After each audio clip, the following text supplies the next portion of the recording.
বাড়িতে ননদ এসেই আমার নামে নালিশ করে দিয়েছে শাশুড়ি মায়ের কাছে। আমারই এক মামা শ্বশুরের মেয়ে, নতুন নতুন বিয়ে হয়েছে, অষ্টমঙ্গলা এসেই বাড়ি বদল করতে এসেছে আমাদের বাড়ি, কিন্তু সেও করেছে আমাদের সাথে ভীষণই অন্যায়। আমাদেরকে না জানিয়েই হঠাৎ করেই নতুন জামাইকে নিয়ে সে হাজির। প্রথমে তো আমরা হতবাক হয়ে যাই, নতুন জামাইকে কি করে আদর সম্মান করবো ভেবেই মাথা খারাপ। শাশুড়ি মা তো ব্যস্ত হয়ে গেছেন, একবার এ ঘর যাচ্ছেন একবার ও ঘর যাচ্ছেন, কিন্তু কিছুই বুঝে উঠতে পারছেন না কি করবেন। ও মা, ব্যস্ত হয়েও না, ফ্রিজ থেকে চিকেনটা বের করো তো।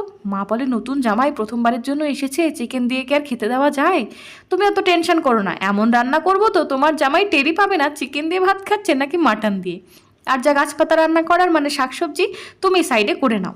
এদিকে দুজনেই তোড়জোড় রান্না শুরু করে দিয়েছি। শাশুড়ি মা একবার মুখ ফুটে বলেই ফেললেন, খেতে কেমন হবে জানি না, তবে দেখতে একেবারে মাটনের মতোই লাগছে জানো তো বৌমা। খেতে বসেই ননদ তো ভীষণ রেগে চিৎকার, ও পিসি, তোমার বৌমা কি জানে না আমি ছোট থেকেই মাটন খাই না?